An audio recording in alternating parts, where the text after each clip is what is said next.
Aujourd'hui, nous allons parler du projet divin qui est évidemment qui a tout un sens. Beaucoup de chrétiens, je dis chrétiens, mais je devrais dire de croyants, qui soient chrétiens ou qui soient simplement des croyants dans le maître du monde, qui a créé le monde, les Juifs eux-mêmes, se posent beaucoup de questions par rapport à leur destinée. Vous avez remarqué que la destinée, c'est quelque chose qui est quand même assez problématique. On se demande, mais comment Dieu peut-il faire une destinée sur nos vies, alors que parfois on a l'impression que tout va mal, et que tout ce qui nous arrive, on aurait voulu l'éviter, mais en fait, voilà, c'est là. Donc il y a quand même des grandes questions qui se posent par rapport à ce projet divin. C'est pourquoi je trouve qu'en commençant cette année 2021, il était bon que nous puissions ensemble parler du projet divin, ce que Dieu a prévu dès le commencement. Pour ce faire, je vous ai envoyé donc un texte qui se trouve dans Jérémie 29, au verset 11. On a tellement l'impression que tout ce que Dieu promet tourne à la catastrophe. Le monde est dans un état mais épouvantable. Aujourd'hui, ce qu'on entend du monde entier est épouvantable. Vous voyez aux États-Unis tout ce qui se fait, tout ce qui se dit, les vérités, les contre-vérités, les mensonges et tout ce qu'on peut entendre absolument insupportable. Dans tous les pays, ça tourne à une catastrophe terrible.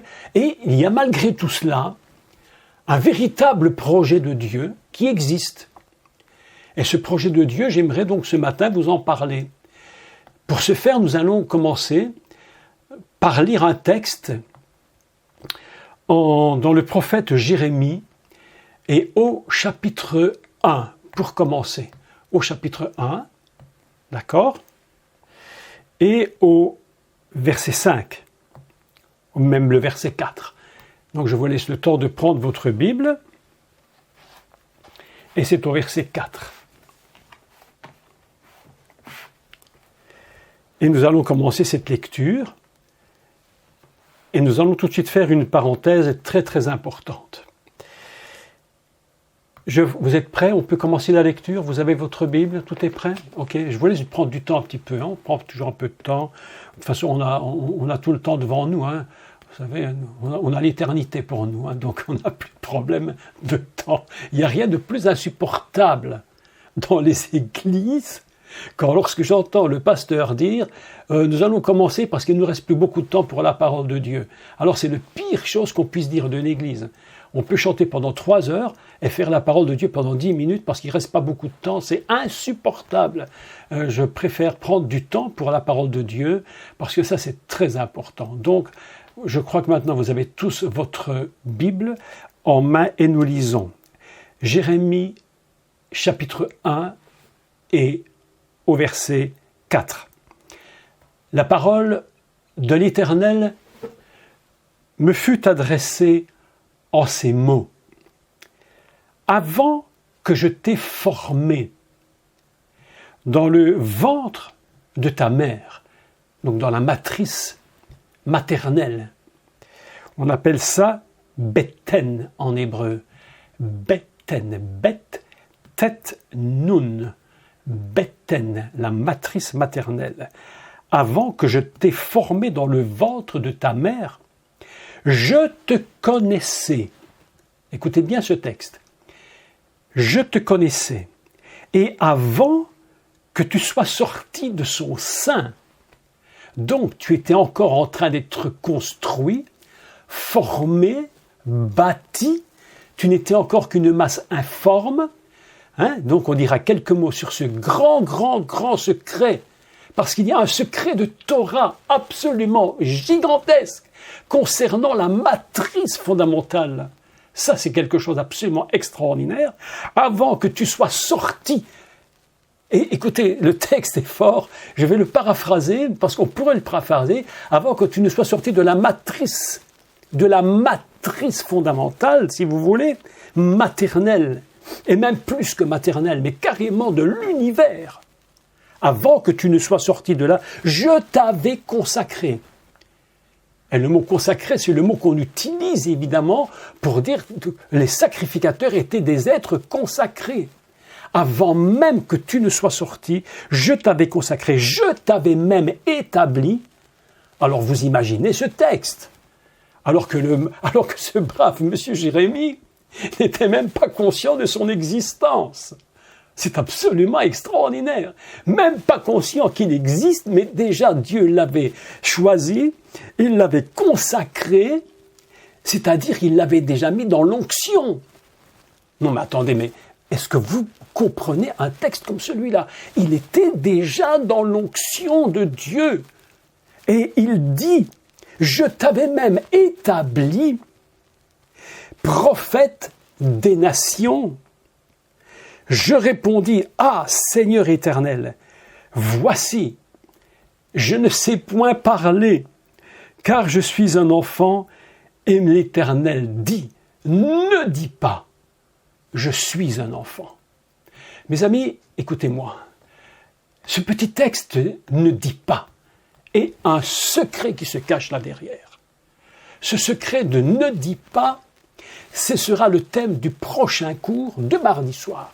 Pourquoi il y a des choses qu'il faut dire et des choses qu'il ne faut pas dire. Et quand on dit des choses qu'il ne faut pas dire, on tombe dans un système absolument terrible qui porte un nom très spécifique. Mais je garde cela pour mardi. Écoutez maintenant. Il dit ceci. Je t'ai consacré. Je vous ferai remarquer un grand secret que nous trouvons dans la Torah. C'est que dès le commencement de l'univers, dès le commencement où Dieu parle à l'homme, à Adam, et puis il va parler à Ish et à Isha, il ne parle jamais nous, il dit toi, tu, il parle toujours à la deuxième personne, tu, parce que le tu, féminin ou masculin, qu'importe en hébreu, il s'adresse à une personne spécifiquement. Alors que lorsque nous parlons de nous parlons dans l'abstrait. Nous, c'est abstrait. Je peux dire nous, mais tout le monde n'est pas obligé de se considérer dans le nous. C'est pourquoi, si vous écoutez les discours politiques aujourd'hui, les hommes politiques sont très subtils. Très subtils. Ils ne disent pas « je vous dis que », ils disent « nous disons que ». Et c'est dans une abstraction totale. La première fois que le « nous » intervient, dans la Bible, vous savez à quel moment le nous intervient et où tout à coup la personne disparaît en tant que personne, c'est-à-dire que son projet n'est plus le projet de l'homme, mais le projet de tout le monde qui se reconnaîtrait dedans, c'est à la tour de Babel. C'est la première fois qu'on en utilise « nous bâtirons une tour, et nous ferons des briques, et nous ferons, et nous ferons, et nous nous élèverons, et nous nous donnerons un nom ». Le « nous » devient totalement abstrait. Et si nous ne faisons pas attention, et que nous nous incluons dans ce système du « nous » général, eh bien nous tombons dans un piège terrible. Dieu parle à Israël, parce que écoutez bien, lorsque Dieu parle à Israël, il ne dit pas « nous » ou « vous », il dit « toi, Israël, tu es une personnalité totale. Je te parle à toi en tant que personne Israël. » C'est pourquoi Israël s'appelle l'épouse, il peut s'appeler le fils, premier-né, c'est-à-dire c'est le « tu » qui intervient. Et c'est très important au niveau de l'appel divin. Ce n'est pas que Dieu ait fait un appel sur tout le monde de façon abstraite. Il dit à Jérémie, « Je t'ai appelé. » Toi, c'est pas quelque chose qui est dans le vague. C'est pas quelque chose c'est plutôt quelque chose qui est très très personnel. C'est à toi que je m'adresse. Le projet que je fais sur ta vie, c'est pas quelque chose de général. C'est quelque chose qui t'appartient à toi. C'est pourquoi lorsque Dieu nous parle, il te parle à toi. Il dit, Dieu va dire cette phrase très importante concernant l'appel. Je te connais par ton nom. Il ne dit pas je vous connais tous comme nom. Il dit toi. Personnellement, c'est à toi que je m'adresse. J'ai un projet pour toi. C'est pourquoi le « tu » est très important. Et c'est là que nous constatons, c'est qu'au moment de la confusion, écoutez bien ceci, au moment de la confusion du monde, c'est-à-dire ce qu'on appelle Babel, la tour de Babel, la Babylone, on va dire Babylone la grande. En réalité, il s'adresse à qui? Il s'adresse à toute l'humanité, ensemble, ce texte-là, en disant tout le monde, on met tout le monde dans le même panier. Eh bien, mes amis, il nous faut sortir du panier. Il faut sortir du panier afin que Dieu ne nous parle plus comme nous, mais qu'il parle comme toi. Qu'il te dise, tu es, toi, ma fille, toi, mon fils. C'est à toi que je parle, pas dans l'abstrait, mais dans un concret qui se dit, tu. Je t'ai appelé. Avant même que tu sois né. L'autre jour, j'attendais un enseignement de Thierry, qui est avec nous ce matin, et puis j'ai écouté ce qu'il parlait sur la matrice. Et il disait que dès le commencement, quand tu étais encore un embryon, je connaissais et je voyais qui tu étais. Et je savais. Et je reçois un email je crois que c'est de Claire qui nous a envoyé ça. Et puis elle m'a écrit une chose formidable. Elle me disait que les savants ont découvert, tenez-vous bien, qu'au moment où le spermatozoïde rencontre l'ovule, il y a comme un éclair de lumière, comme un rayon de lumière qui passe. Absolument incroyable. Pourquoi, mes amis? Parce que Dieu ne s'adresse pas à nous d'une façon absolument subjective, mais il s'adresse à toi, je t'avais choisi. Toi, je t'avais choisi.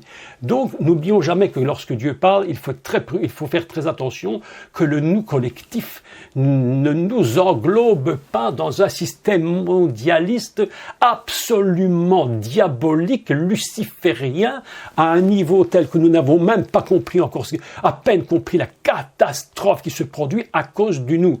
J'entendais il y a quelques jours un discours d'un homme politique que tout le monde connaît très bien, et lorsqu'il a vu ce problème qui s'est passé, enfin ce problème, on ne va pas rentrer dans le détail, mais ce qui s'était passé aux États-Unis, au Capitole, il a tout de suite pris la parole et il n'a jamais dit moi, il a dit nous, comme si nous étions nous tous coupables et responsables. Mes amis, c'est un grand piège. Dieu te dit, toi, je t'ai appelé, toi. Ça, c'est l'introduction de ce cours. Très important que tu saches que Dieu t'a choisi, il t'a établi, quel que soit ton appel. Les gens se posent tant de questions sur leur appel, même mes amis, arrêtons de nous poser les vilaines questions. Ce n'est pas utile de toujours se dire « mais qu'est-ce que Dieu veut? Mais qu'est-ce qu'il fait? Je ne comprends pas, je ne sais pas. » Fais ce que ta main trouve à faire. Si tu es femme dans ta maison, simplement mère de famille, épouse, mais fais-le avec ton cœur, comme pour le Seigneur, nous dit la Bible. Parce que c'est probablement là ton appel. C'est lorsque nous faisons les choses tous les jours, dans la simplicité, que nous rentrons dans le véritable appel de Dieu. Les gens se demandent toujours, est-ce que je suis appelé à être prédicateur? Est-ce que je suis appelé? Mais ce n'est pas un problème. Celui qui est appelé, il le sait. Il le sait. Et maintenant, nous allons passer à au deuxième texte très intéressant de Jérémie, chapitre 29, celui que je vous ai envoyé et d'où nous allons partager l'écran pour en parler. Donc nous sommes dans Jérémie 29 et au verset 11, nous allons lire en français puis en hébreu. Ceux qui ont pu l'imprimer le regarderont chez eux, les autres, je vous l'enverrai. De toute façon, je vais faire un partage d'écran, mais je le dis d'abord en français. Il faut mettre d'abord le contexte. On ne peut pas comprendre un texte comme celui-là véritablement. Enfin, on peut le comprendre, bien entendu, on peut le comprendre. Mais il vaut mieux le mettre dans son contexte. Nous n'oublions pas qu'une partie d'Israël a été déportée en Babylone. Et voilà que quelque chose est terrible. C'est qu'on a le sentiment que le projet de Dieu sur Israël, tout d'un coup, s'est trouvé court-circuité. Et que quelque chose n'ayant pas fonctionné, le peuple d'Israël, qui était destiné fondamentalement à vivre dans la terre de la promesse, c'est-à-dire dans ce niveau divin absolument surnaturel d'un peuple dans un pays que Dieu lui choisit, voilà que ce peuple est déporté et il se trouve en Babylone. Et c'est dans ce contexte-là où le peuple est en train de pleurer. Et ils disent une phrase, mais qui est extraordinaire et en même temps déchirante de tristesse. Il dit, nous avions attaché nos harpes au sol et nous pleurions, et nous nous rappelions de quand nous étions à Jérusalem. Et il se rappelait les jeunes filles qui dansaient lorsqu'on faisait la musique, et il se rappelait du bonheur de Jérusalem, mes amis. Et ils sont là déportés à cause de leurs péchés, et Dieu va leur parler très sévèrement. Et voilà le contexte dans lequel Dieu va parler au peuple d'Israël. Voilà, et il va dire, car, verset 11, « Car je connais les projets que j'ai formés sur vous. Je sais qui tu es, Israël. Je sais qui tu es. J'avais fait des projets extraordinaires. » Écoutez bien le texte, « Car j'avais fait des projets. Je les connais. Les projets que j'ai formés sur vous, dit l'Éternel. Projets de paix et non de malheur, afin de vous donner un avenir et de l'espérance. » Voilà le texte sur lequel nous allons nous arrêter aujourd'hui. Je voudrais que nous puissions regarder le partage d'écran que je vais vous faire maintenant. Voyez, vous le voyez? C'est OK? Vous pouvez le voir? Si c'est OK, faites-moi juste un petit OK comme ça. Oh, d'accord. Alors voilà le texte de Jérémie 29, 11 en hébreu. Je voudrais expliquer quel est le projet, quel est le mot projet. Le mot projet, ici en l'occurrence, Amachashavot, écoutez bien, c'est très intéressant ce mot. Mahashavot, c'est de la racine que vous voyez, je vais d'ailleurs vous... voilà, je prends mes petits papiers. Mahashavot ici, vous voyez, je souligne ici, voilà, et vous avez la racine qui est Rachav. Rachav est une racine hébraïque qui va produire un mot, écoutez bien, un mot que tout le monde connaît, un mot que tout le monde connaît ce matin, et vous le connaissez tellement bien que vous êtes devant ce mot maintenant, à l'instant où je vous parle. Vous êtes juste devant le mot. D'accord ? Je voudrais vous expliquer quel est ce mot en hébreu moderne. Eh bien, le mot c'est marchev en hébreu moderne. On va utiliser la racine du mot projet pour former un mot qui est marchev. Et en hébreu moderne, on va dire, par exemple, anachnu rotzim marchev. Qu'est-ce que ça veut dire? Anachnu, nous, rotzim, désirons, marchev, un ordinateur. Voilà que le mot projet, écoutez bien, mais c'est pas par hasard. Vous savez, les rabbins, les juifs, là, ces gens qui sont en train de mettre cette langue en hébreu moderne, ils vont chercher les racines pour construire des mots. Et voilà que le mot marchev, marchev, l'ordinateur. Qu'est-ce que c'est un ordinateur? Alors on me dit, qu'est-ce que tu es en train de nous raconter avec ton ordinateur quand tu nous parles de prophète Jérémie? Est-ce que le prophète Jérémie était dans un ordinateur? Eh bien mes amis, très surprenant, mais la racine de marchev, c'est une racine qui signifie calculer et penser. Calculer et penser. Qu'est-ce que c'est qu'un ordinateur? Eh bien, c'est une machine qui a été programmée pour calculer et penser. On a mis à l'intérieur de son disque, de sa mémoire, de tout son système, une capacité de calculer tout ce qu'on y a mis à l'intérieur. Ça, c'est un projet.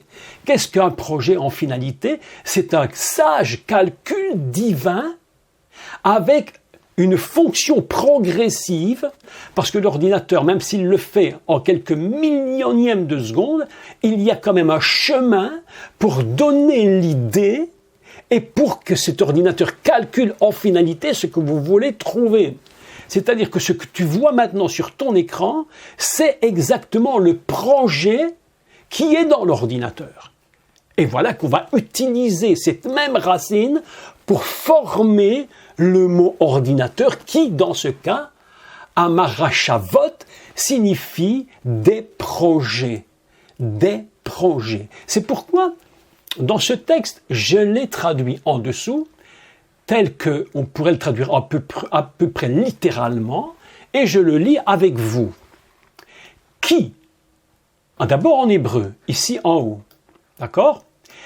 Qui, car, Anochi, moi, je, c'est l'Éternel qui parle, Yadati, je connais, et amarachavot, car je connais, écoutez bien, les projets, car je connais, traduction, tous les systèmes de calcul que j'ai mis en place sur ta vie. Il n'y a pas un qui n'a pas été pensé. Dieu dit, j'ai pensé tout le calcul. J'ai mis depuis le commencement du monde un calcul en place afin que ce projet se développe point par point pour en finalité arriver à ce que je veux. Les chrétiens, les croyants, souvent se disent « Dieu a fait des projets sur ma vie, mais qu'est-ce qui se passe? Je ne comprends rien. » Mes amis, il faut que tu saches qu'un projet divin, c'est un calcul divin, extrêmement sophistiqué, qu'il connaît depuis le commencement de l'humanité, j'allais dire de la création fondamentale du monde. Et d'ailleurs, vous allez voir ce que dit le texte, parce que nous n'avons que le début. Donc je le lis maintenant. Qui anori yadati et amarachavot asher anori rochev alechem. Traduction. Et je continue. Neum Adonai. Et je traduis mot pour mot, car moi, je connais les projets, et le mot projet ici c'est au pluriel, puisqu'on dit hot à la fin, c'est le pluriel féminin, tandis que lorsque l'on parle d'un ordinateur, c'est un pluriel masculin. On dit marchevim, mais lorsque c'est la parole de Dieu, le projet devient comme un féminin, en disant tu es dans une matrice de projet. Le projet est une matrice dans laquelle tu te trouves. C'est pas quelque chose comme ça par hasard. C'est fait un projet fondamentalement. Et c'est à l'intérieur de ce projet que tu te tiens, que je calcule tout. Je recommence. Qui anori yadati et amarachavot asher anori, que moi, Rochev, j'ai projeté aleichem sur vous. Texte absolument extraordinaire. Naum Adonai. Naum, c'est Naum que je souligne ici. Naum, d'accord, je l'entoure, vous le voyez. Naum signifie parole. Parole. Neum Adonai.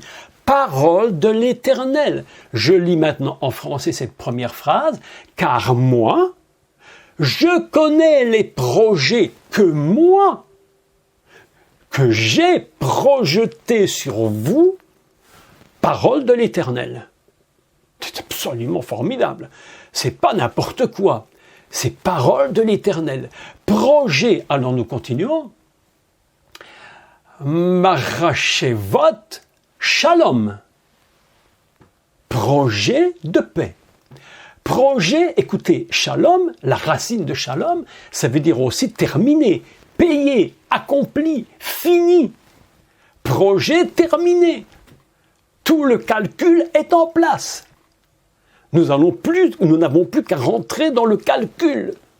Et ça va rentrer, et nous rentrons dedans, jour après jour, nous avançons dans ce projet, dans ce calcul et dans cette pensée totalement divine. C'est pourquoi il faut faire très attention qu'il n'y ait pas une interférence qui vienne dans l'ordinateur du Dieu. Vous vous souvenez que le projet divin fondamental, Dieu avait dit à Adam, je te bénis, multipliez, remplissez la terre, croissez, entretenez, protégez. Et tout à coup, l'interférence est venue par le serpent et il y a eu comme un caillou dans l'engrenage. Et au moment où l'engrenage a été touché par le péché, le système s'est effondré, si je puis dire, sur terre, mais le projet divin, lui, reste et demeure le même. N'oubliez jamais que le système divin demeure le même. C'est pourquoi il dit « Marachevot shalom, velo lara'a », c'est-à-dire « et non pas de malheur ». Non pas de malheur. Le malheur, ra'a, tov vera, il y a un texte hébreu qui dit « etz Tov vera, l'arbre du bien et du mal, et dit, c'est donc un projet de paix et non pas un projet qui se rattache à ce que je te dis non, ne fais pas, c'est-à-dire à l'arbre de la connaissance du bien et du mal. Tous les mots sont choisis.